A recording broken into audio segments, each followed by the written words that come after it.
Hello everyone दोस्तों आज हम लोग जो बात करने वाले हैं, नमस्कार आप सभी को, very good morning to all of you guys. आज हम लोग बात करेंगे कुछ एमसीक्यूज के ऊपर, यानी कि आज हम डिफरेंट टाइप के एमसीक्यू पढ़ेंगे, जिसमें हम देखेंगे कि आपका मतलब एमसीक्यू सेशन कम्प्लीटली आज मैं आपको कराने वाली हूँ। सो उम्मीद करूँगी कि आपको आज का सेशन बहुत ज़्यादा अच्छा लगेगा। ठीक है, तो अच्छा भी लगेगा और आपको समझ भी आएगा। तो ये एमसीक्यू का सेशन गाइस की इसमें हमें मतलब बहुत सारे टाइप्स ऑफ एमसीक्यू मैंने इसमें रखे हुए हैं। तो उम्मीद करूंगी कि ये एमसीक्यू सेशन आपका आगे के लिए भी बहुत ही ज़्यादा महत्वपूर्ण है, जिसमें हम डिफरेंट टाइप्स ऑफ कई सारे क्वेश्चन आज हम लोग क्लास में डिस्कस करेंगे। तो चलिए स्टार्ट करते हैं हमारा एमसीक्यू सेशन। और एक बार सभी बच्चों को very good morning to all of you, good morning, सुप्रभात। ठीक है, तो इस सेशन में हम कितनी चीज़ें क्या क्या कवर करेंगे वो मैं बता दूं। इसमें हमने एमसीक्यू जो रखे हैं वो इकोनॉमिक्स के रखे हुए हैं, और जिसमें इकोनॉमी के भी बेसिकली आएंगे। तो डिफरेंट है आपका लो टू आपका हाई। बेसिकली मैंने क्वेश्चंस के टाइप रखे हैं, पहले आपके बहुत ही ज़्यादा लो क्वेश्चन है, फिर वेरी हाई क्वेश्चन है। तो इस तरीके से इसे डिज़ाइन किया गया है। तो उम्मीद करती हूँ कि आपको ये सेशन अच्छा लगेगा। तो चलिए स्टार्ट कर लेते हैं हमारे एमसीक्यू सेशंस को। तो सबसे पहले क्वेश्चन आता है, निम्नलिखित में से अर्थशास्त्र में मानक प्रकृति का अर्थ क्या है? Which of the following is the statement of normative nature in economics. मतलब यहाँ पे बोला गया है मानक प्रकृति का एक कथन है। मानक प्रकृति नॉर्मेटिव जो आपका नॉर्मेटिव नेचर होता है वो मैं अभी आपको बताऊंगी कि एक्चुअली नॉर्मेटिव नेचर होता क्या है। ठीक है, तो यहाँ पे आता है अर्थशास्त्र विकल्पों का अध्ययन है। Economics is the study of choices and alternative. मतलब इकोनॉमिक्स जो है वो चॉइसेस ऑफ अल्टरनेटिव, मतलब डिफरेंट चॉइस एंड अल्टरनेटिव की चॉइस है। ठीक है, इसके बाद आता है सरकार को इस बात से चिंतित होना चाहिए कि बेरोजगारी को कैसे कम किया जाए। मतलब यहाँ पे जो ऑप्शन है वो है आपका, government should be concern with how to reduce unemployment. मतलब गवर्नमेंट इस बात से कंसर्न होनी चाहिए कि अनएम्प्लॉयमेंट को कैसे कम किया जाता है। ठीक है, एक अनुमान के अनुसार भारी कमी के बावजूद भारतीय शहरों में 10% से अधिक घर खाली करने पड़े हैं, according to an estimate. In spite of severe shortage, more than 10,000 houses in Indian cities are laying vacant। शरणार्थी का आवास यूरोप के लिए एक बड़ी समस्या बन रहा है, यानी कि जितने भी आपके रिफ्यूजीज होते हैं उनका जो आवास होता है वो यूरोप के लिए एक बड़ी समस्या बन रहा है। तो बच्चे यहाँ पे मानक इकोनॉमिक्स पूछा गया है। मानक इकोनॉमिक्स के बारे में जब भी बात की जाती है तो हम उसे रिसोर्सेज से कैलकुलेट करते हैं। रिसोर्सेज क्या है याद रखिएगा, हम उसे कैलकुलेट जो करेंगे वो रिसोर्सेज से करेंगे। रिसोर्सेज हम सभी जानते हैं अनलिमिटेड हैं, पूरी तरह से बहुत ही कम है। ठीक है, तो रिसोर्सेज हमारे हमेशा कैसे हैं? अनलिमिटेड है। यानी कि मैं ये कह सकती हूँ कि रिसोर्सेज कम हैं, अनलिमिटेड हैं। ठीक है, तो ये जो अनलिमिटेड रिसोर्सेज होते हैं, क्योंकि बच्चे रिसोर्सेज अनलिमिटेड हैं, पर ह्यूमन वांट्स एंड डिजायर, मानव की जो इच्छाएं हैं, ह्यूमन वांट्स एंड डिजायर्स जो हैं वो आपका बेसिकली क्या है? ह्यूमन वांट्स एंड डिजायर्स आपकी पूरी तरीके से क्या है? रिसोर्सेज आपके अनलिमिटेड, सॉरी रिसोर्सेज इज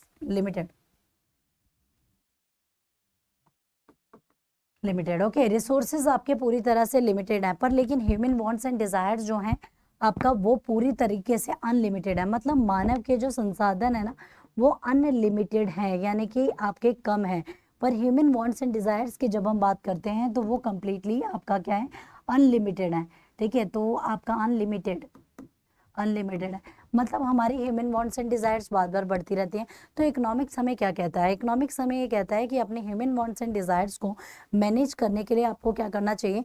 आपको बेसिकली जो स्टार्ट कर देना चाहिए वो ये स्टार्ट कर देना चाहिए कि आप लोगों को क्या करना चाहिए? रिसोर्सेज के अल्टरनेटिव यूजेस ही करने चाहिए। मतलब ज़्यादा से ज़्यादा रिसोर्सेज को कैसे अल्टरनेट करें, अल्टरनेटिव रिसोर्सेज यूज़ करने चाहिए। बच्चा देखिए कैसे मैं एक्चुअली कह रही हूँ कि अल्टरनेटिव रिसोर्सेज, देखिए जो रिसोर्सेज होते हैं, रिसोर्स की जब मैं बात करती हूँ, ठीक है, रिसोर्सेज की जब मैं बात करती हूँ ना, तो उस कंडीशन में याद रखिएगा रिसोर्सेज के तीन तरह के प्रयोग बेसिकली होते हैं। ठीक है, रिसोर्सेज के तीन तरह के प्रयोग होते हैं। एक होता है आपका less utilization of resources, utilization of resources का लेस यूटिलाइजेशन। ठीक है, एक होता है आपका full utilization of resources, full utilization of resources, utilization of resources, एक आपका फुल यूटिलाइजेशन ऑफ रिसोर्सेज हो गया, और एक बच्चा आपका जो होता है वो ये होता है, एक होता है less utilization of resources, full utilization of resources, और एक आपका आता है डेवलपमेंट ऑफ रिसोर्सेज, यानी कि रिसोर्सेज का डेवलपमेंट, डेवलपमेंट ऑफ रिसोर्सेज। ठीक है, तो हाउ टू मेजर, ठीक है, देखिए हमारी इकोनॉमी में सबसे बड़ा प्रॉब्लम क्या है, इकोनॉमी का प्रॉब्लम है स्कार्सिटी। ठीक है, हमारी जो इकोनॉमी है ना बच्चे, उसका प्रॉब्लम क्या है, उसका प्रॉब्लम है स्कार्सिटी।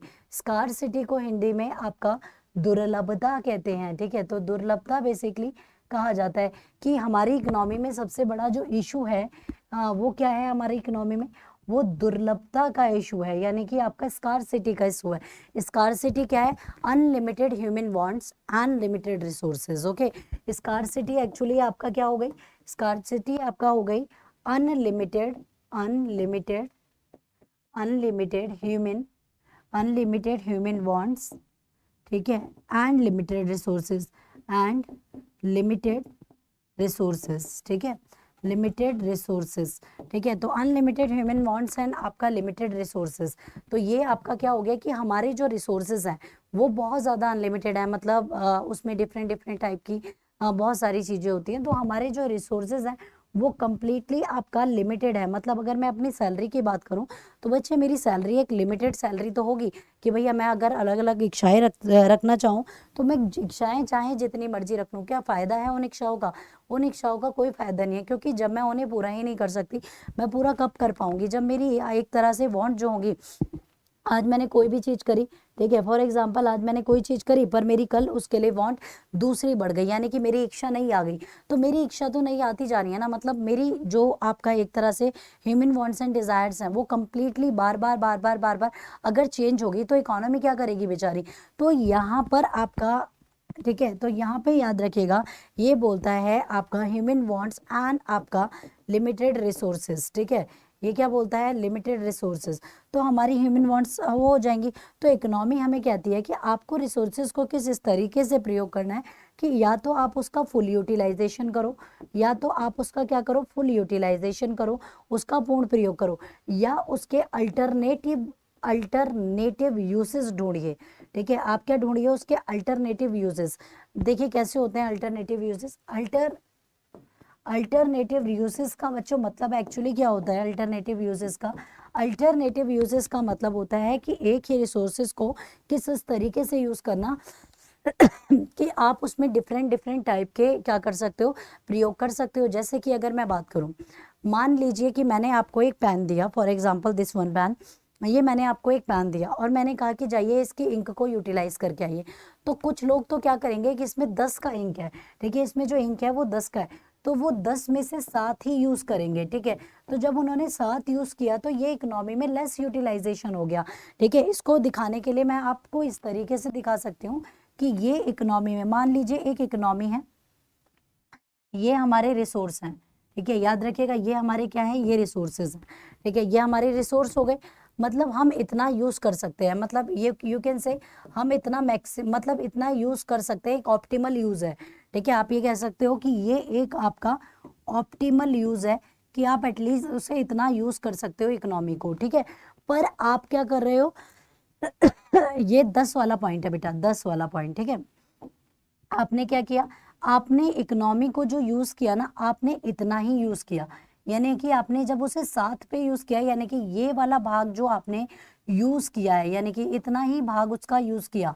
ठीक है, यानी कि बस इतना ही आपने यूज किया, और आपका ये वाला जो भाग हो गया, मतलब दिस वन, ठीक है, ये वाला भाग आपका क्या हो गया, आपका अनयूज रह गया। मतलब आप इसे यूज कर सकते थे बट आपने इसे यूज नहीं किया, ये क्या रह गया, अनयूज रह गया। तो इकोनॉमी में बच्चा ये वाला भाग आपका अनयूज रह गया, तो आप मैक्सिमम 10 यूज कर सकते थे, बट ड्यू टू आपका इसके वजह से आपने इसे यूज नहीं किया, तो ये कंप्लीटली आपका क्या कहलाएगा, अनयूज्ड कहलाएगा। ठीक है, अनयूज्ड। ठीक है, तो ये आपका अनयूज्ड रह गया। तो मतलब यहाँ पर इतने रिसोर्सेज की वेस्टेज ऑफ रिसोर्सेज, ये रिसोर्सेज की आपका क्या हुई है, ये रिसोर्स पूरी तरह से वेस्ट हुए हैं। ठीक है, तो ये आपका वेस्टेज ऑफ रिसोर्सेज हो गए, मतलब आपने रिसोर्सेज को क्या किया है, पूरी तरह से वेस्ट किया है, और इस टर्मिनोलॉजी को हम कहते हैं आपका लेस यूटिलाइजेशन ऑफ रिसोर्सेज। हम इसे क्या कहेंगे, हम इसे लेस यूटिलाइजेशन ऑफ रिसोर्सेज कहेंगे। जब आपको जितने इकोनॉमी में रिसोर्सेज दिए जाते हैं, ठीक है, आपको इकोनॉमी में जो रिसोर्सेज दिए गए हैं, ठीक है, इकोनॉमी के अंदर जो आपको रिसोर्सेज दिए गए हैं वो आपको 10 तक दिए गए हैं, बट आपने उसका इस्तेमाल कितना किया बेटा, आपने सिर्फ उसका इस्तेमाल किया है यहाँ तक, यानी कि ये इस्तेमाल आपने किया है। तो इसी सिचुएशन को लेस यूटिलाइजेशन ऑफ रिसोर्सेज कहा जाता है। इकोनॉमी के अंदर आप इसे क्या कहेंगे, लेस यूटिलाइज रिसोर्सेज, ठीक है। तो ये सिचुएशन होती है आपकी लेस यूटिलाइजेशन ऑफ रिसोर्सेज की। तो लेस यूटिलाइजेशन ऑफ रिसोर्सेज का मतलब होता है कि इकोनॉमी के अंदर आपको जितने भी रिसोर्सेज दिए गए हैं आपने उन सभी को पूरा नहीं किया है, आप क्या कर रहे हो, उसमें वेस्टेज कर रहे हो, ठीक है। तो वो less utilization of resources. Next आता है गाइस, इसमें अगला बात करेंगे हम लोग, जो नेक्स्ट वन है वो है full utilization of resources. Full utilization of resources का मतलब होता है कि मान लीजिए ये एक इकोनॉमी है, ठीक है, ये एक इकोनॉमी है, हमें इस ने जो रिसोर्सेज दिए हैं, हम लोगों को जो रिसोर्सेज बेसिकली दिए हैं इकोनॉमी ने, हमें इतना ही इकोनॉमी के रिसोर्सेज मिले हैं, ठीक है। इकोनॉमी से जो हमें प्राप्त रिसोर्स है, याद रखिएगा, हमें जो प्राप्त रिसोर्स हैं वो इतने ही दिए गए हैं, यानी कि 10 के ऊपर, ठीक है। तो यहाँ पर मैंने आपको लिख दिया रिसोर्स, ठीक है। तो हमें इकोनॉमी से रिसोर्स आपको इतने दिए गए हैं, और जब हमें इतना ही रिसोर्स दिए गए हैं हमने उतना का उतना 10/10 का पूरा प्रयोग कर लिया, यानी कि यहाँ पर किसी भी तरीके का कोई एरिया खाली नहीं छोड़ा, मतलब जितने हमें रिसोर्सेज दिए गए थे हमने उतने ही रिसोर्सेज करे हैं इस्तेमाल। तो इसे कहते हैं संसाधनों का पूर्ण प्रयोग। क्या कहेंगे हम इसे हम कहेंगे full utilization, full utilization of resources, ठीक है, याद रखिएगा, ऑफ रिसोर्सेज। तो यानी कि बच्चे इसका मतलब हो गया संसाधनों का पूर्ण प्रयोग, ठीक है। आप इसे क्या कहेंगे, संसाधनों का पूर्ण प्रयोग, ठीक है। तो आप इसे कहेंगे संसाधनों का पूर्ण प्रयोग, मतलब आपने संसाधनों का सही तरीके से आवंटन किया है, फुल यूटिलाइज किया, यानी कि जितने आपके पास रिसोर्सेज थे आपने उतने ही रिसोर्सेज को शामिल किया और उसका फुल यूटिलाइजेशन किया। और ये कंडीशन ये आपकी बेस्ट इकोनॉमिक सिचुएशन होती है, याद रखिएगा, बेस्ट इकोनॉमिक कंडीशन, ये इकोनॉमी की कंडीशन आपका सबसे अच्छी होती है, ठीक है। यहाँ पर एम्प्लॉयमेंट का जो रेट होता है, ठीक है, जब हम फुल यूटिलाइजेशन करते हैं एम्प्लॉयमेंट रेट आपका स्टेबल रहता है, सही रहता है, ठीक है। और आपका इन्फ्लेशन, आपका याद रखिएगा, जो इन्फ्लेशन रेट होते हैं, इन्फ्लेशन प्लस आपका डिफ्लेशन कंट्रोल रहती है, इन्फ्लेशन ऑफ डिफ्लेशन कंट्रोल में रहती है, याद रखिएगा। और इकोनॉमी के अंदर बच्चे इन्फ्लेशन डिफ्लेशन कंट्रोल में रहेगी, इकोनॉमी के लिए अच्छा है। दूसरी चीज आपका यहाँ पर आपका याद रखिएगा, जो स्टैग इन्फ्लेशन होती है बेटा, ठीक है, जो स्टैग इन्फ्लेशन होती है वो इकोनॉमी में आपका बहुत ही लेस होती है, यानी कि हो सकती है लेस या फिर आपका क्या होगी, नो, मतलब आपका हो भी सकती है और वो नहीं भी हो सकती है, ठीक है। You know what stagflation, stagflation का मतलब होता है वेयर द टू इकोनॉमीज, एक ही इकोनॉमी के अंदर दो इकोनॉमी बन जाती हैं, ठीक है। मतलब क्या है कि एक कंप्लीट एंटायर इकोनॉमी है, उसके अंदर दो इकोनॉमी बन जाएंगी। दो इकोनॉमी कैसे बच्चा, ठीक है, एक्चुअली क्या होता है कि मान लीजिए ये हमारा पूरा, एक्चुअली ये पूरा आपका अर्थशास्त्र है, ठीक है। तो ये आपका पूरा एक अर्थशास्त्र है, मैंने एक राउंड बनाया, ठीक है, जिसको मैंने एक नाम दिया, दैट इज इकोनॉमी, ठीक है। इसी इकोनॉमी के अंदर, ठीक है, इसी इकोनॉमी के अंदर दो इकोनॉमी बन जाएंगी, यानी कि दो सेक्टर डिवाइड हो जाएंगे, कि एक सेक्टर को मैं कह देती हूँ बैंकिंग सेक्टर, एक सेक्टर को मैंने कहा कि जो बैंकिंग सेक्टर है, ठीक है, दूसरा सेक्टर हमारा जो हो गया वो इंडस्ट्री सेक्टर हो गया, ठीक है, इंडस्ट्री सेक्टर हो गया। ओके बच्चे, एक को मैंने बैंकिंग सेक्टर नाम दिया और एक को मैंने इंडस्ट्री सेक्टर नाम दिया। जो बैंकिंग सेक्टर है ना बेटा, जिसकी बात मैं बैंकिंग में कर रही हूँ, जो बैंकिंग सेक्टर है, ठीक है, यहाँ पर मान लीजिए ये एक बिंदु है जहां पर आपका यहाँ पर दो सेक्टर स्टार्ट होते हैं, ठीक है। एक तो ये सेक्टर स्टार्ट हो जाता है, ठीक है, जिसका नाम है आपका बैंकिंग, ठीक है, जिसका नाम है आपका बैंकिंग, ये सेक्टर स्टार्ट हो गया। वहीं पे हमारा दूसरा सेक्टर भी स्टार्ट हुआ जिसका नाम है आपका इंडस्ट्री, दूसरा आपका क्या हो गया, जो कि आपका इंडस्ट्री हो गया। तो ये दोनों ही सेक्टर जो हैं आपके जीरो पे स्टार्ट करे गए थे, ये सेक्टर बढ़ रहा है, यानी कि ये सेक्टर ने इंक्रीज किया। ये 2016 की सिचुएशन है और ये भी 2016 की सिचुएशन है, ठीक है, 2016 की सिचुएशन है। इस सेक्टर में आपका क्या हुआ, ये सेक्टर इंक्रीज हुआ, यहाँ पे इन्फ्लेशन भी आई, यानी कि डिफ्लेशन भी आई। इस तरीके से सिचुएशन हार्ट बीट चलती रही, कभी ऊपर गया कभी नीचे गया, पर ये एट दी एंड ये सेक्टर बढ़ा। ये दोनों ही सेक्टर एक साथ स्टार्ट करे गए थे 2010 से, ठीक है, 2010 से इन दोनों सेक्टर को स्टार्ट किया था। बट ये सेक्टर आपका बढ़ा, ये सेक्टर या तो गिर जाएगा या कंटिन्यूअसली स्टेबल रहेगा, ठीक है। मतलब इनके बीच का जो ये डिफरेंस आप देख रहे हैं, इनके बीच का जो ये आप एक डिफरेंस देख रहे हैं ना, यानी कि दिस वन, ये जो आपका डिफरेंस हो गया, ठीक है, ये वाला जो डिफरेंस हो गया, this deflation is called stagflation. जब एक ही इकोनॉमी के अंदर दो इकोनॉमी क्रिएट हो जाए और वहां पर एक इकोनॉमी तो मूव करे और दूसरी इकोनॉमी वर्क ना करे, ठीक है, तो वो सिचुएशन स्टैगफ्लेशन की होती है। तो मैंने कहा कि जब आपका रिसोर्सेज का फुल यूटिलाइजेशन होता है तो आपका इकोनॉमी स्टेबल रहती है। मैं बिल्कुल मान रही हूँ, एक ही क्वेश्चन में इतनी देर लग गई है, पर ये मैंने कंप्लीट आपको टॉपिक समझा दिया है एक ही क्वेश्चन के अंदर, ठीक है। इकोनॉमी स्टेबल नहीं रहेगी, ठीक है, तो ये बात आपको याद रखनी है। तो ये आपका हो गया कंप्लीटली स्टैगफ्लेशन की कंडीशन। थर्ड आता है development of resources. Development of resources का मतलब होता है ना बच्चे, ठीक है, तो यहाँ पे हमने बात करी, ये भी हमारा हो गया। अब हम नेक्स्ट में बात करेंगे, अगला आता है डेवलपमेंट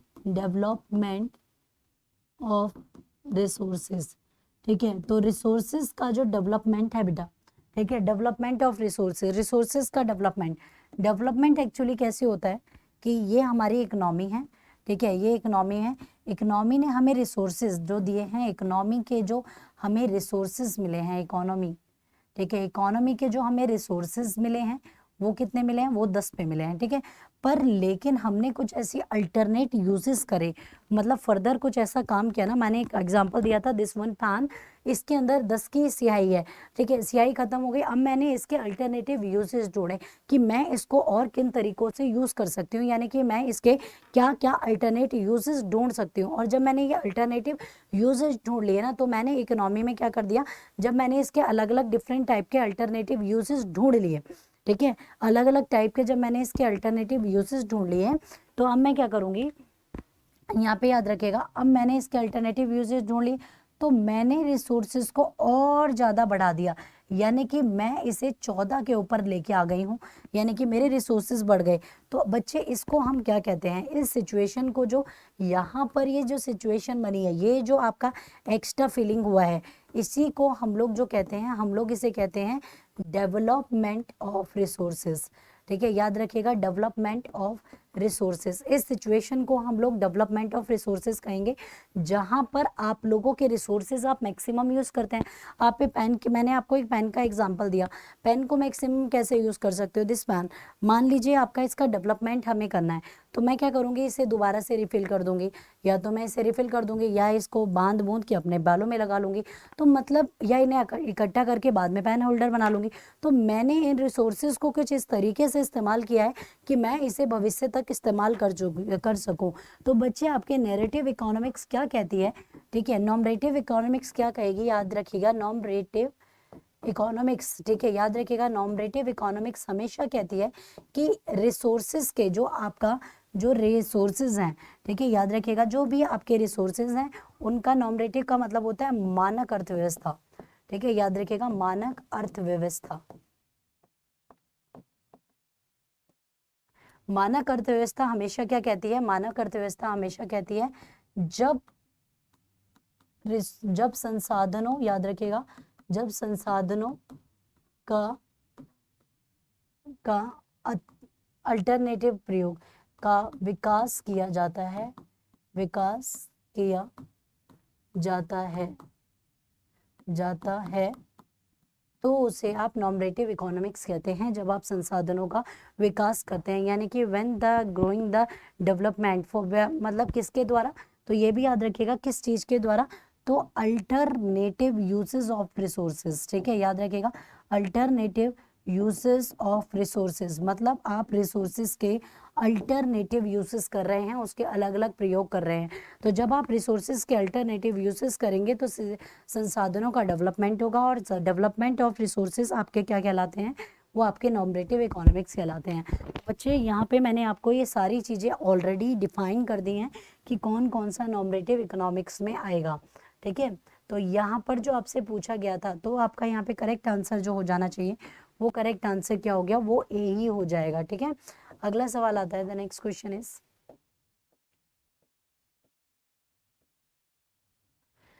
यहाँ पे बोला गया है डिफाइन स्कार्सिटी, मतलब कि आपका बोला गया है आपको स्कार्सिटी को डिफाइन करिए। ठीक है, अगला जो हमारा क्वेश्चन है वो है आपका स्कार्सिटी। ठीक है, तो स्कार्सिटी क्या होती है, स्कार्सिटी का मतलब होता है दुर्लभता। ठीक है, स्कार्सिटी का मतलब होता है दुर्लभता, यानी कि दुर्लभता को आपको क्या करना है, डिफाइन करना है। स्कार्सिटी मतलब बेटा दुर्लभता है। दुर्लभता का मतलब क्या है, दुर्लभता का मतलब होता है जब हमारे संसाधन, जहाँ पर जो भी हमें संसाधन दिए गए हैं वो पूरी तरह से सीमित हैं, पर लेकिन ह्यूमन वांट्स एंड डिजायर जो हैं वो पूरी तरह से अनसीमित है। ठीक है, तो मतलब देखिए यहाँ पर आपका व्हेन द, याद रखिएगा, when the resources limited and human wants and desire unlimited, human wants and desires unlimited। ठीक है, तो वो पूरी तरह से क्या है बेटा, अनलिमिटेड है। ठीक है, तो ये जो एक प्रॉब्लम है इसको हम लोग क्या कहते हैं, इसको सेंट्रल प्रॉब्लम कहते हैं, सेंट्रल इकोनॉमिक प्रॉब्लम कहेंगे इसको, हम क्या कहेंगे, सेंट्रल इकोनॉमिक प्रॉब्लम। ठीक है, इसे हम सेंट्रल इकोनॉमिक प्रॉब्लम कहते हैं। तो सेंट्रल इकोनॉमिक प्रॉब्लम, जब भी क्वेश्चन पूछता है कि सेंट्रल इकोनॉमिक प्रॉब्लम क्या है, तो सेंट्रल इकोनॉमिक प्रॉब्लम यानी कि आपका केंद्रीय अर्थव्यवस्था की समस्या क्या है, तो केंद्रीय अर्थव्यवस्था की आपका जो प्रॉब्लम है वो है दुर्लभता।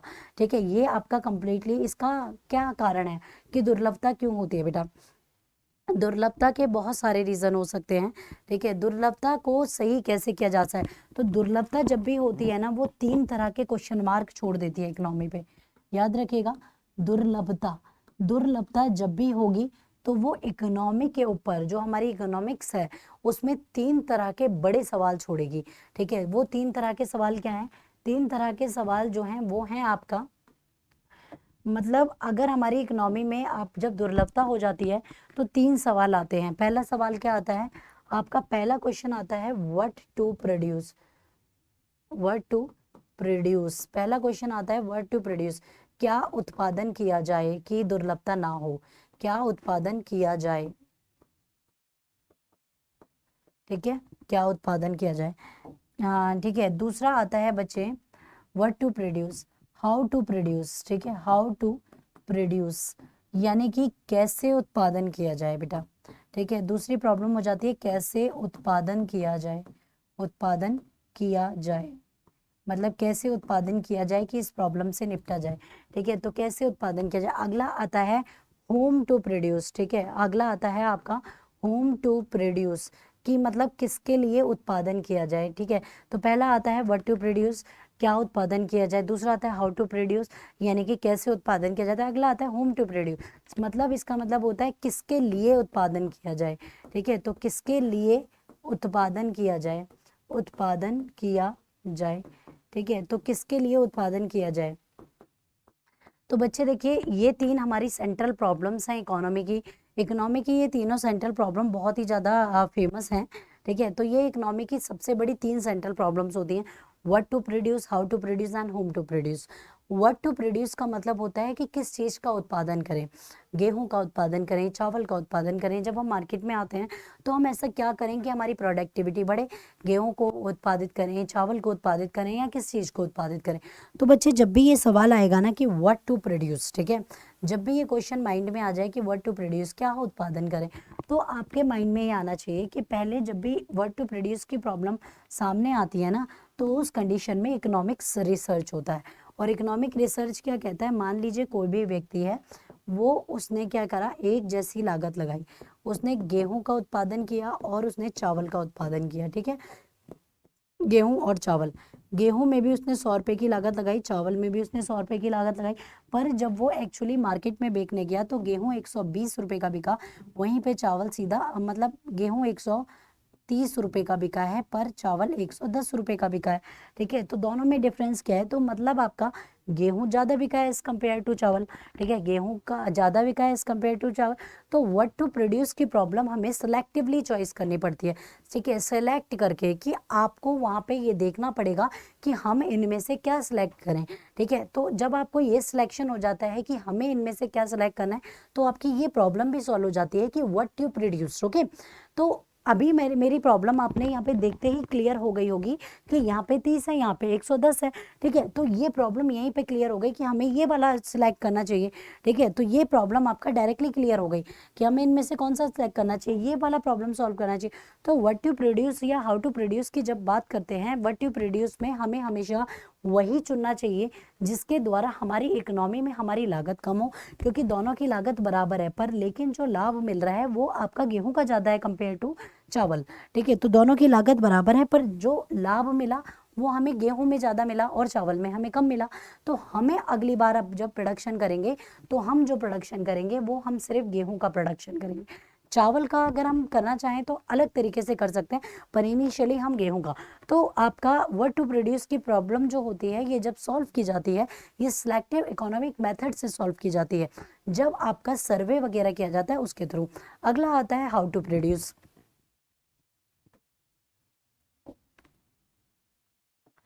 नेक्स्ट बच्चों होता है आपका हाउ टू प्रोड्यूस। ठीक है, हाउ टू प्रोड्यूस, कैसे उत्पादन करें। ठीक है, कैसे उत्पादन करें। ठीक है, तो कैसे उत्पादन करें की जो समस्या होती है ना, यानी कि कैसे उत्पादन करें, there are two type of problem. ठीक है, इसे दो भागों में हमने बांटा गया। यहाँ कैसे उत्पादन को आपका टेक्नोलॉजी से डिफाइन किया गया। एक तो होती है आपकी लेबर इंटेंसिव टेक्निक, एक इसमें आती है आपकी लेबर इंटेंसिव टेक्निक। ठीक है, लेबर इंटेंसिव टेक्निक। एक होती है आपकी कैपिटल इंटेंसिव टेक्निक।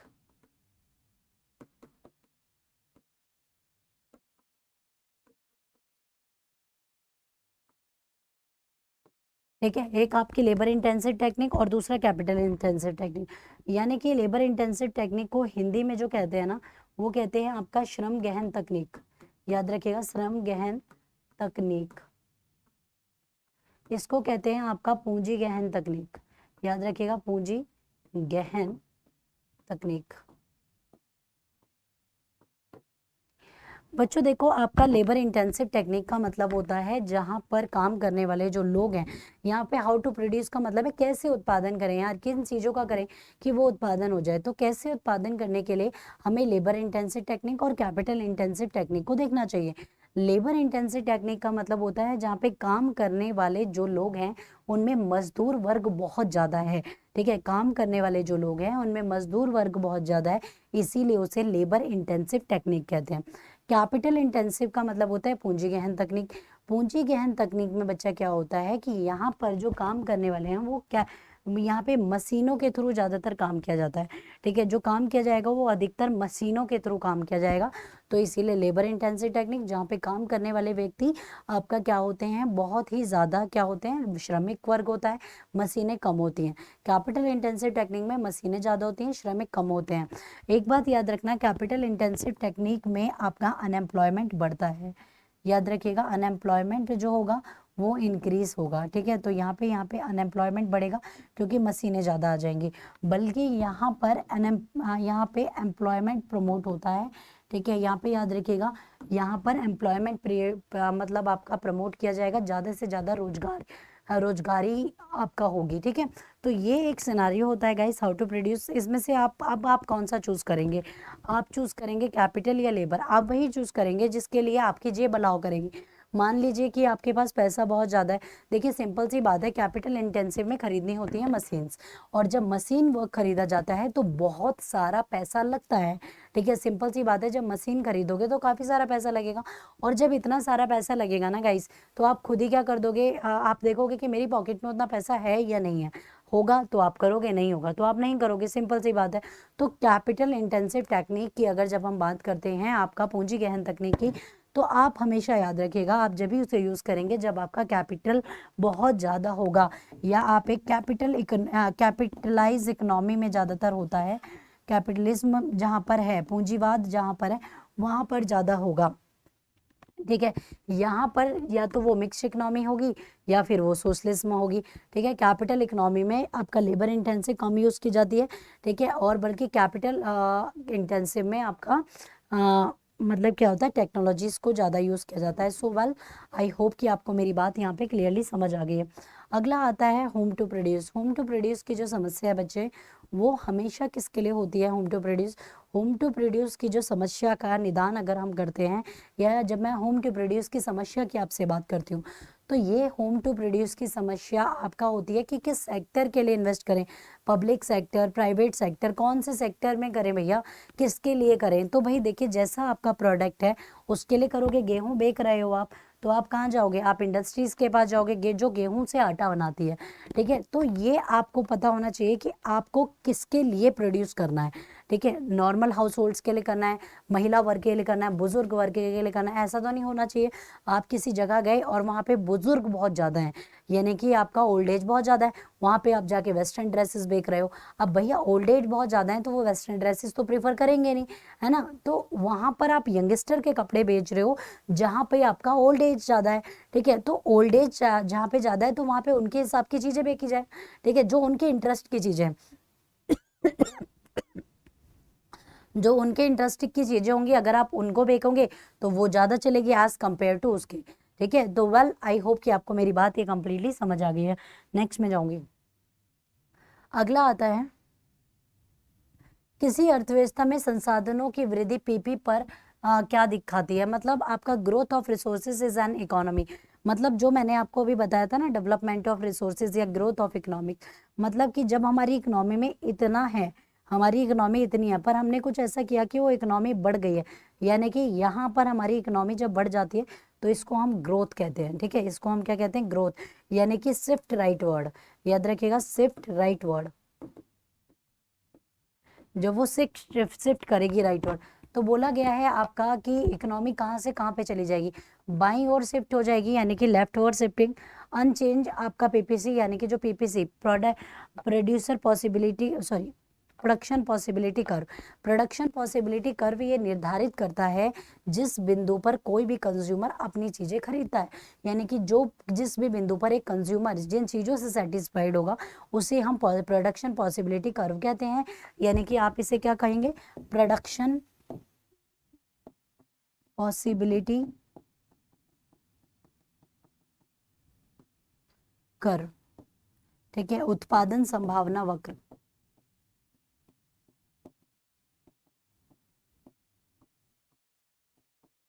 ठीक है, आप उसे उत्पादन संभावना वक्र कहेंगे। तो ये हमेशा आपका राइट वर्ड शिफ्ट हो जाएगा, तो सी इसका करेक्ट आंसर है। अगला का सवाल आता है, अर्थव्यवस्था की 3 केंद्रीय समस्याओं के नाम बताइए। अर्थव्यवस्था में 3 सेंट्रल प्रॉब्लम्स क्या होती हैं इकोनॉमी की? Central problems of the economy, तो आपका ऑप्शन है व्हाट शुड बी प्रोड्यूस, क्या उत्पादित किया जाना चाहिए, हाउ टू प्रोड्यूस, क्या उत्पादित, या फिर आपका ई ऑप्शन भी इसमें डाल लो, none of the above, none of the above, none of this, ठीक है।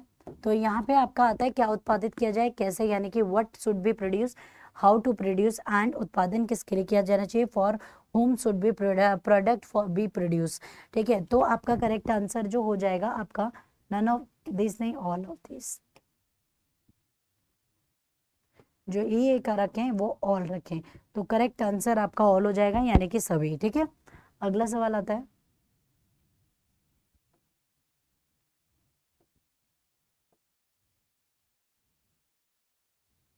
मानकीय अर्थशास्त्र को उपयुक्त उदाहरण सही समझाइए, यानी कि define normative economics with a suitable branch. मतलब देखिए, एक मानकीय है वो होता है, तो यहाँ पे लिखा है normative economics is a branch of economic that study how an economy should function under ideal condition. It focus on the what out to be a aspect. For example, subsidies should be provided to the farmer sector. मतलब बच्चे देखिए, जो आपका नॉमरेटिव economics होती है ना, नॉमरेटिव economics का मतलब ही एक्चुअली क्या होता है कि जब हमारी इकोनॉमी, जो हम लोगों की इकोनॉमी है, वो किस इस तरीके से वर्क करे जो उसकी एक बेस्ट आइडियल कंडीशन हो। और बेस्ट आइडियल कंडीशन कब होती है? बेस्ट आइडियल कंडीशन जब होती है जब इकोनॉमी के अंदर full utilization of resources resources होता है, तो इकोनॉमी के अंदर अगर फुल यूटिलाइजेशन ऑफ रिसोर्सेज है तो वो उसके लिए बेस्ट कंडीशन।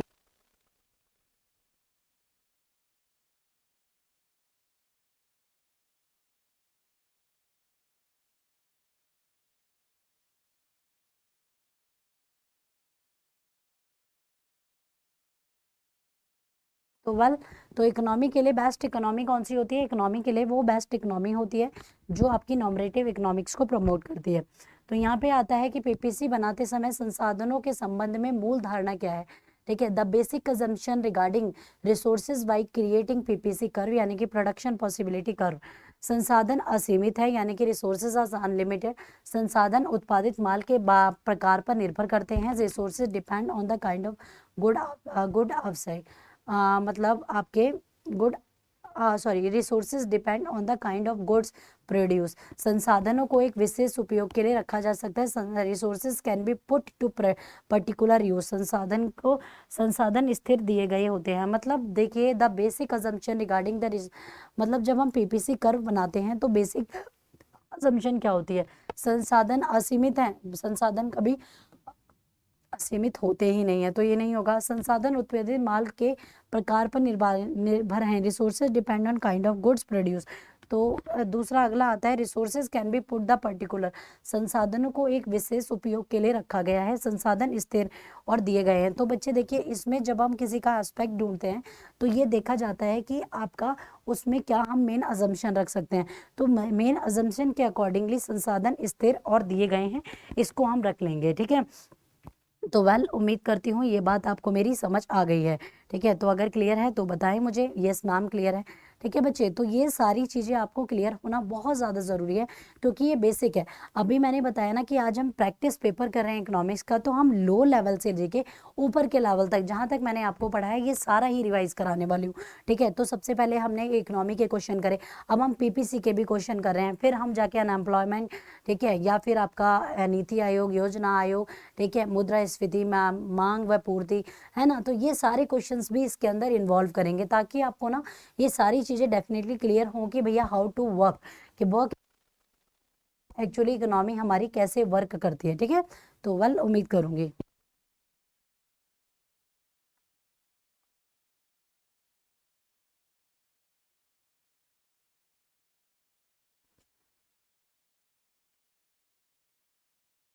ओके गाइस, तो इकोनॉमी हमारी किस तरीके से वर्क करेगी, कैसे वर्क करेगी, तो ये सारी चीजें हम लोगों को करनी है। तो पीपीसी बनाते समय याद रखेगा, संसाधनों की जो मूल धारणा होती है उसमें ये आपका मेंशन किया जाता है कि आपका जो संसाधन है सीमित है, तकनीक एक यूज करी गई है, किसी एक प्रोडक्ट पे ही आपका मतलब विशेष उदारीकरण किया जाए।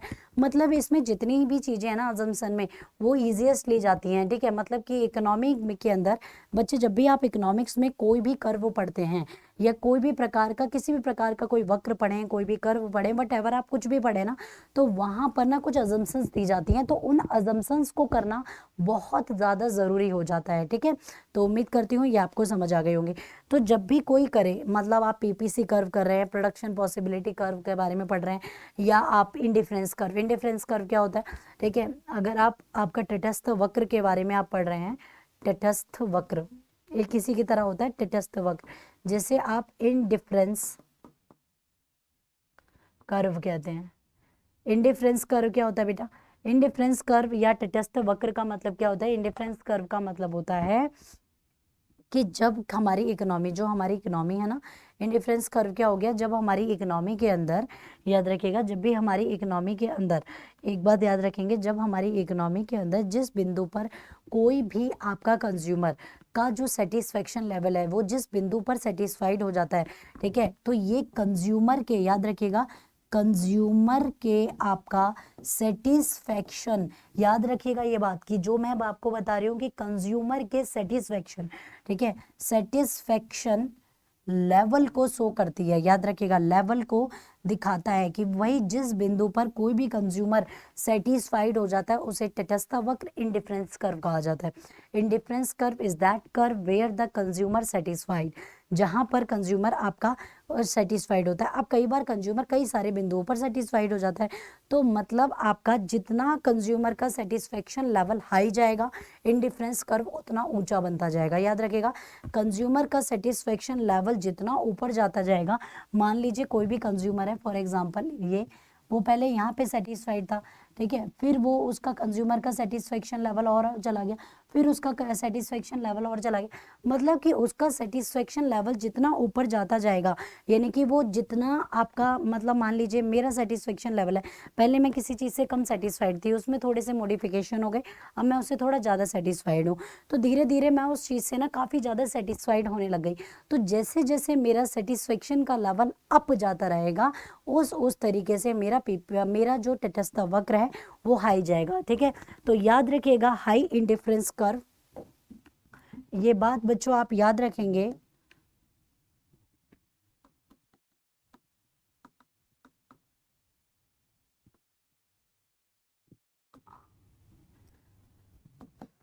High indifference curve, high indifference in difference curve indicate higher level of consumer satisfaction, consumer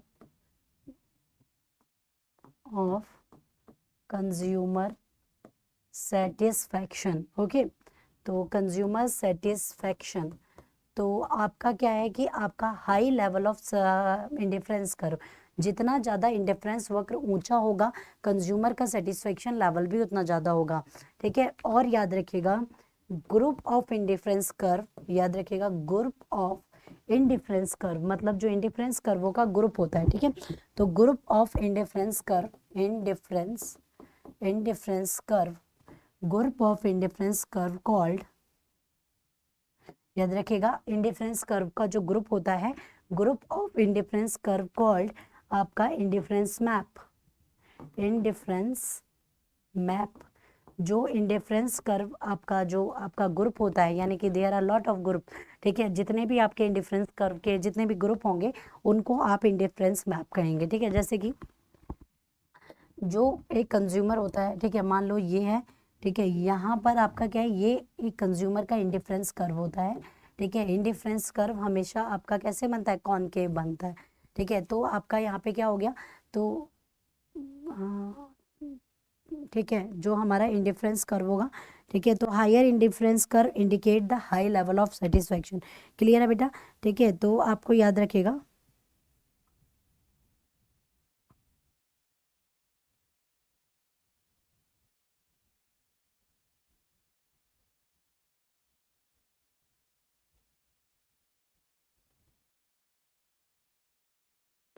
ठीक है, याद रखिएगा कि जो भी आपका इंडिफरेंस कर्व होता है, ठीक है, वो हमेशा कैसा बनता है, ठीक है, वो कॉनकेव या कॉनकेव। अच्छा मुझे ये बताइए कॉन्वेक्स है या कॉनकेव है, ये क्वेश्चन मैं आप लोगों के लिए रखूंगी।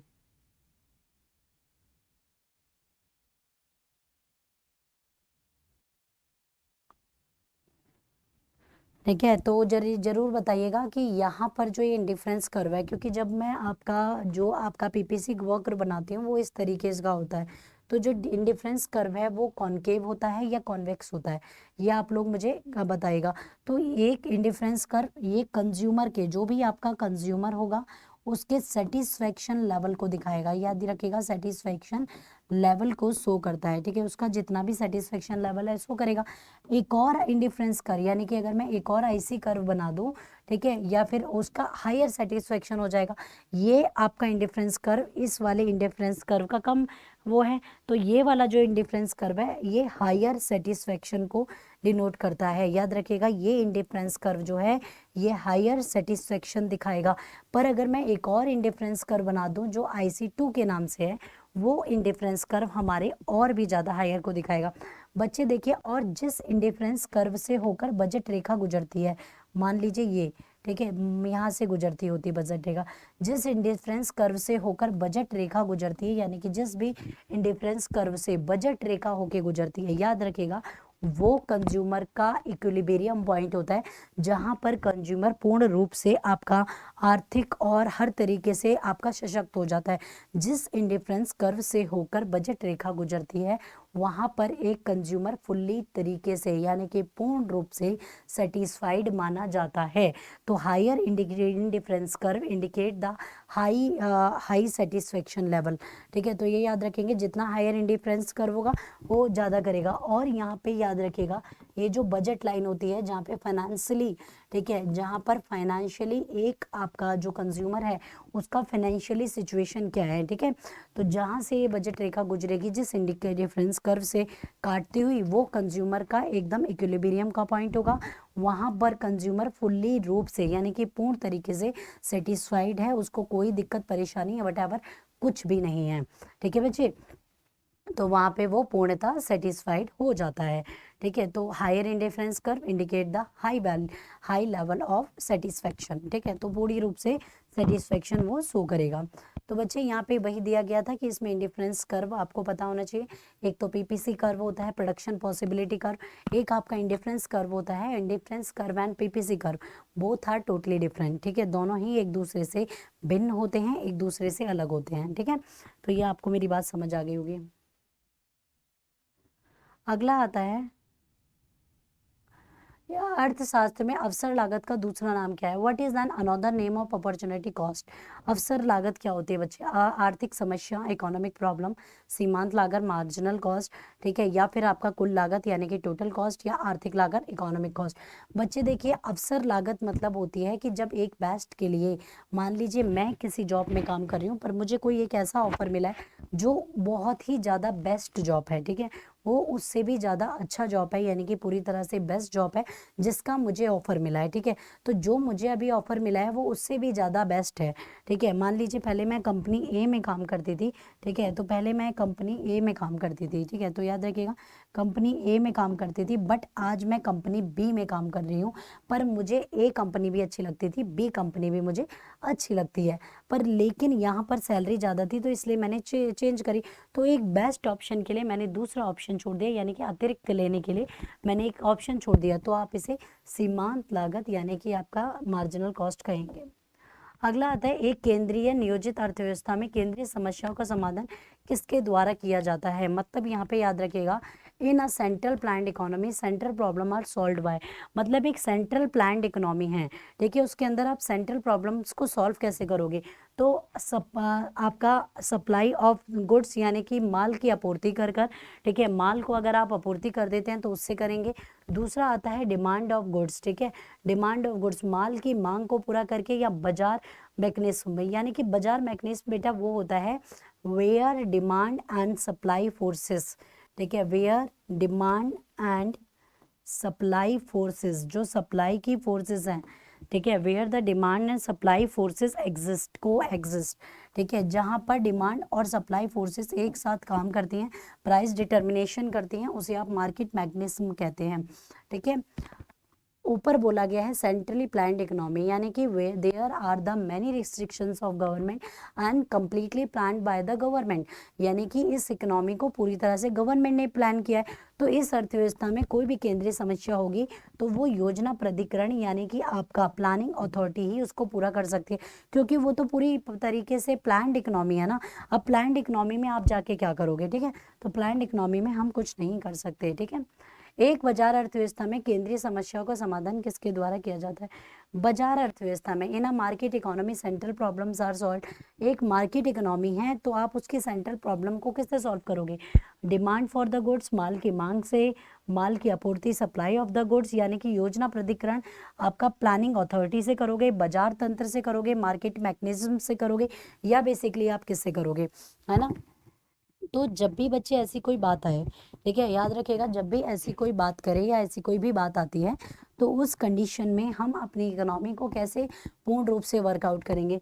तो याद रखिएगा हम उस कंडीशन में अगर बाजार अर्थव्यवस्था है, बाजार अर्थव्यवस्था एक तो बच्चे ये होती है फ्री इकोनॉमी, इसको हम कहते हैं फ्री इकोनॉमी, यानी कि आपका यहाँ पर मांग व पूर्ति की जो शक्तियाँ होती हैं फ्री इकोनॉमी, यानी कि फ्री इकोनॉमी क्या है, यहाँ पे बाजार की मांग और शक्तियों पे निर्धारित करती है फ्री इकोनॉमी, और फ्री इकोनॉमी पूरी तरह से मांग और सप्लाई के ऊपर वर्क करती है। तो यहाँ पर बाजार मैकेनिज्म चलेगा, याद रखिएगा बाजार का मैकेनिज्म चलेगा, यानी कि आपका बाजार तंत्र से, वेयर द आपका demand and supply both are coexist, जहाँ पर डिमांड भी काम करेगी और जहाँ पे सप्लाई भी काम करेगी। देखो बच्चों, इकोनॉमी तीन तरह की होती है, ये मैंने कई बार आपको बताया है। इकोनॉमी तीन तरह की होती है। एक होती है प्लान्ड इकोनॉमी। प्लान्ड इकोनॉमी वो इकोनॉमी होती है, या गवर्नमेंट इकोनॉमी, सेंट्रल इकोनॉमी, आप इसे कुछ भी कह सकते हो। Planned economy completely prepared by the government of India, मतलब प्लान्ड इकोनॉमी पूरी तरह से सरकार के द्वारा निर्धारित की जाती है। उसमें आप अनाप शनाप इधर उधर से ट्रैफिक मार के नहीं चल सकते हो, सिंपल सी बात है। तो प्लान्ड इकोनॉमी ऑलवेज आपका प्रिपेयर्ड की जाती है। तो जो इकोनॉमी आपका प्रिपेयर्ड की जाएगी वो आपका प्लान्ड इकोनॉमी हो गई। Unplanned economy, sorry, market economy क्या हो गई, मतलब इस इकोनॉमी में ना, प्लान्ड इकोनॉमी में सब गवर्नमेंट का ही चलता है। एक होती है मार्केट इकोनॉमी। मार्केट इकोनॉमी कैसे काम करती है, मार्केट इकोनॉमी काम करती है मार्केट फोर्सेस पे, जहाँ पे डिमांड एंड सप्लाई फोर्सेस ही माई बाप होती हैं, और कोई माई बाप नहीं है वहाँ पे। डिमांड और फोर्सेस दोनों ही माई बाप है, उन्हीं के द्वारा काम किया जाता है। एक होती है मिक्स्ड इकोनॉमी, जहाँ पे प्राइवेट सेक्टर भी वर्क करे और जहाँ पे गवर्नमेंट सेक्टर भी वर्क करे। तो वो आपकी क्या हो गई, वो आपकी वो वाली इकोनॉमी हो गई। सो वेल, आई होप आपको ये वाली बात और ये क्वेश्चन कंप्लीटली समझ आ गया है।